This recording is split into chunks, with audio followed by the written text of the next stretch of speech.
Hi friends, எல்லாரும் எப்படி இருக்கீங்க? நல்லா இருப்பீங்கன்னு நம்புகிறேன். இந்த வீடியோவில் நம்ம என்ன பார்க்க போகிறோம் அப்படின்னா, நிறைய லேடிஸ்க்கு இருக்கிற பிரச்சனை தான். என்னன்னா, நம்மளுடைய ஹஸ்பண்ட் உண்மையாகவே நம்மளை நேசிக்கிறாங்களா, நம்மளை லவ் பண்ணுறாங்களா அப்படின்னு ஒரு சில டைமில் வந்து நமக்கு ஒரு சந்தேகம் வரும். ஸோ அதுக்கான விடை தான் இந்த வீடியோ. இந்த வீடியோவை ஃபுல்லாக பாருங்கள். நான் ஒரு சில அறிகுறிகள் சொல்லியிருக்கேன் இந்த வீடியோவில், நீங்களும் செக் பண்ணுங்கள். இந்த வீடியோவை பார்த்தீங்கனாலே உங்களுக்கே தெரியும் உங்கள் ஹஸ்பண்ட் உங்கள் மேலே லவ் பண்ணுறாரா இல்லையா அப்படின்றத நீங்களே வந்து தெரிஞ்சுக்கலாம்.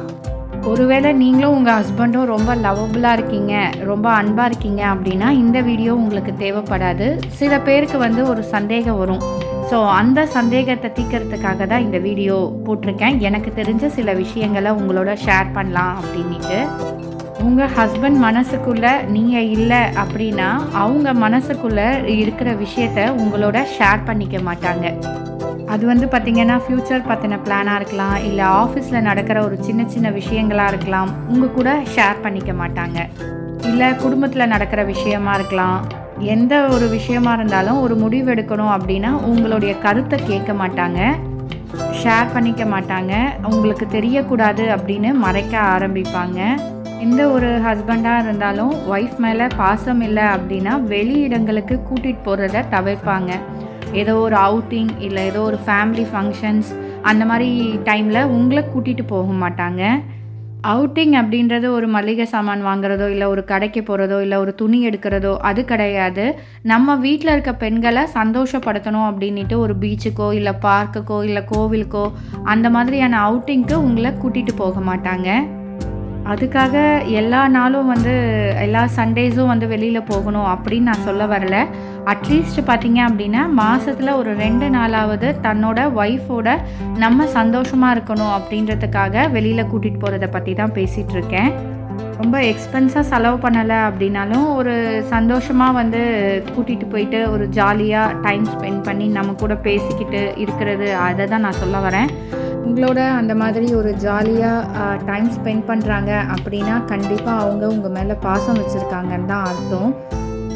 இல்லை நம்மளே வந்து அவுட்டிங் போகலாமா, வெளியில் போகலாமா அப்படின்னு கேட்ட உடனே இல்லை நான்லாம் ஒரு இடத்துக்கும் வரலை, எனக்கெல்லாம் செலவு பண்ண ஐடியா இல்லை அப்படின்னா கண்டிப்பாக அவங்களுக்கு உங்கள் மேலே பாசம் இல்லைன்னு தான் அர்த்தம். ஒரு விஷயம் என்னென்னா, எல்லாருக்கும் தெரிஞ்ச விஷயந்தான். ஒருத்தவங்களுக்கு நம்மளை பிடிக்கலன்னு வச்சுக்கோங்களேன், என்ன கேள்வி கேட்டாலும் அவங்கக்கிட்ட இருந்து ஒன்று பதில் வராது, இல்லை பதில் வந்தாலும் ரொம்ப ஷார்ட்டாக முடிச்சிருவாங்க. ஒருத்தவங்களை பிடிக்கலன்றதுக்கான அறிகுறி தான் இல்லையா? ஏன்னா கரெக்டாக ஆன்சரும் பண்ணலை, நம்ம ஏதாவது கேட்டாலும் ஒரு மாதிரி ஷார்ட்டாக முடிச்சிடுறாங்க, ஒரு ரெஸ்பான்ஸாக இருக்க மாட்டேன்றாங்க இல்லையா?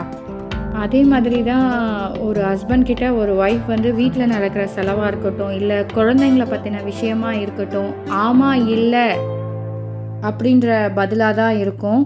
சரியாக ரெஸ்பான்ஸ் பண்ண மாட்டாங்க. மாதிரி கணவர்கள் இருந்தாங்க அப்படின்னா கண்டிப்பாக ரொம்பவே கஷ்டம்தான் பெண்களோட நிலமை. அவங்களுக்கு முழுக்க முழுக்க மனைவியை பிடிக்கலை அப்படின்னு தான் அர்த்தம். இன்னொரு விஷயம், குடும்பத்தில் இருக்கிற நபர்களாக இருக்கட்டும், இல்லை ஃப்ரெண்ட்ஸாக இருக்கட்டும், பேசிக்கிட்டே இருக்கும்போது நம்மளுடைய தரப்பு விஷயத்த சொல்லும்போது நம்மளை வந்து ரொம்ப டாமினேட் பண்ணுவாங்க. இல்லை அப்படின்னா நம்மளை வந்து இன்ட்ரடியூஸே பண்ணி வைக்க மாட்டாங்க. அவங்க சர்க்கிளை வந்து சுருக்கமாக வச்சுருப்பாங்க. நம்ம ஒய்ஃப் அப்படின்றதே காமிச்சிக்க மாட்டாங்க. குடும்பத்துலேயோ இல்லை ஃப்ரெண்ட்ஸ் எல்லாருமே பேசிகிட்டு இருக்கும்போது உங்கள் பேச்சு அதில் வரக்கூடாது அப்படின்றதில் அவங்க ரொம்ப வந்து கரெக்டாக இருப்பாங்க. அடுத்தது பார்த்திங்க அப்படின்னா அவங்க ஃப்ரெண்ட்ஸ் சர்க்கிளை வந்து ரொம்பவே வந்து சீக்ரெட்டாக வச்சுருப்பாங்க.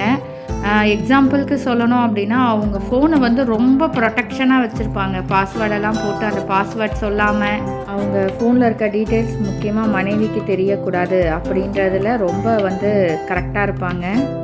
எந்த ஒரு ஆண் வந்து தன்னோட ஒய்ஃப்க்கு அவங்க ஃபோனில் இருக்க டீட்டெயில்ஸ் தெரியக்கூடாது அப்படின்னு நினைக்கிறாங்களோ கண்டிப்பாக அவங்க டாமினன்ட் ஹஸ்பண்டு தான். இந்த மாதிரி ஹஸ்பண்டு யாரோட லைஃப்லையாவது இருந்தாங்க அப்படின்னா கண்டிப்பாக நீங்கள் உஷாராக இருந்துக்கணும். ஃபோனில் வரக்கூடிய டீட்டெயில்ஸு, ஃபோனில் வரக்கூடிய மெசேஜஸ்ஸு எதுவுமே தெரியக்கூடாது. கண்டிப்பாக அந்த கணவர்கிட்ட மனைவி வந்து ரொம்பவே உஷாராக இருக்கணும். ஃபைனலாக ஒரு விஷயம், இதுதான் ரொம்ப முக்கியமான விஷயம். என்ன அப்படின்னா, ஒரு ஹஸ்பண்டுக்கு வந்து ஒய்ஃபை பிடிக்கலை, எப்போ பாரு டாமினேட் பண்ணிகிட்ருக்காங்க, ஃபோன் டீட்டெயில்ஸ் எதுவுமே தெரியல, வெளியில் கூட்டிகிட்டு போக மாட்டேன்றாரு, அதாவது மற்றவங்க கிட்ட இன்ட்ரோ பண்ண மாட்டேன்றாரு, ஃப்ரெண்ட்ஸ் கிட்ட, ரிலேட்டிவ்ஸ் கிட்ட. எப்போ பாரு மூஞ்ச காமிக்கிறாரு அப்படின்னா, கண்டிப்பாக அவங்களுக்கு கடந்த கால உறவுகளுடன் ஏதாவது தொடர்பு இருக்கா அப்படின்றத கண்டிப்பாக பார்க்கணும். இந்த வீடியோ மூலிமா குடும்பத்தில் வந்து பிரச்சனையை உருவாக்கணும் அப்படின்றது எண்ணம் கிடையாது. எல்லா சகோதரிகளுமே நல்லா இருக்கணும் அப்படின்னு தான் நான் நினச்சி இந்த வீடியோ பதிவிடுறேன். இந்த வீடியோ மூலிமா நான் பகிர்ந்துக்கிட்ட விஷயம் இதெல்லாம் எப்படி எனக்கு தெரியும் அப்படின்னு நினைக்கிறீங்க அப்படின்னா, நீங்கள் என்ன சைக்காலஜி படிச்சிருக்கீங்களா அப்படின்றது கிடையாது. எல்லாமே ஒரு அனுபவம் தான் சிறந்த பாடம் சொல்லுவாங்க. அந்த மாதிரி ஒரு அனுபவத்தை தான் உங்களோட ஷேர் பண்ணிக்கிறேன்.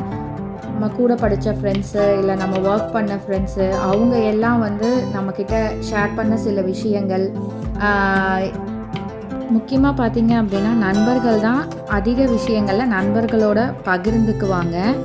இந்த மாதிரி நண்பர்கள் பகிர்ந்துக்கிட்ட விஷயங்களை தான் அவங்கவுங்க ஹஸ்பண்டு என்னென்ன மாதிரி டாமினன்ட் பண்ணுறாங்க, துன்புறுத்துகிறாங்க, மனசை எவ்வளோ கஷ்டப்படுத்துகிறாங்க அப்படின்னு ஷேர் பண்ணிக்கிட்ட சில விஷயங்களை தான் நான் இந்த வீடியோவில் பதிவிட்டிருக்கேன். இந்த வீடியோ உங்களுக்கு பயனுள்ளதாக இருந்துச்சுன்னா லைக் பண்ணுங்கள், கமெண்ட் பண்ணுங்கள். இன்னும் மோர் வீடியோஸ்க்கு மறக்காமல் சேனலை சப்ஸ்கிரைப் பண்ணிக்கோங்க. இதே மாதிரி வேறு வீடியோவில் நான் உங்களை பார்க்குறேன். பாய்.